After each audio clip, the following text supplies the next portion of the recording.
Alors que le muezzin entame son premier appel à la prière de la journée, Girish Gupta est déjà en pleine action, occupé à faire découvrir la ville à un groupe de touristes. Depuis 13 ans, il se propose à titre bénévole comme guide pour les quartiers historiques, partageant sa passion pour la ville et pour ses plus anciens bâtiments. C'est mon Ahmedabad, ma ville de 600 ans, que j'adore. La raison en est très simple. Elle est vivante, c'est comme un musée vivant. Ce musée vivant a été l'épicentre du mouvement d'indépendance de l'Inde mené par Mahatma Gandhi. Il a survécu à l'émergence et à la chute de nombreux empires.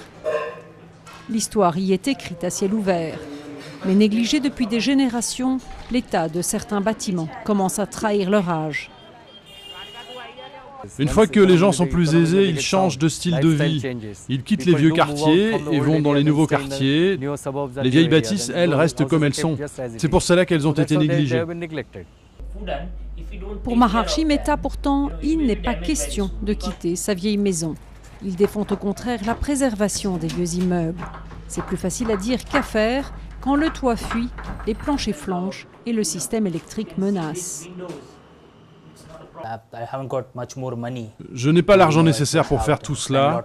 Si un gouvernement ou une entreprise pouvait nous aider, alors on pourrait rénover la maison et sauver des vieilles bâtisses.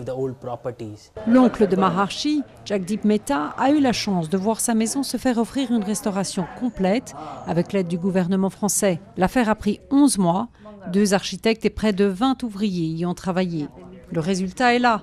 Et selon Jagdeep Mehta, les autorités locales devraient encourager plus de travaux de restauration. Je n'ai rien contre les nouveaux développements, mais les vieilles choses sont spéciales. Quand nos parents vieillissent, on ne les jette pas à la poubelle, n'est-ce pas? On les garde avec nous. De la même manière, nous sommes très attachés à ces vieilles choses.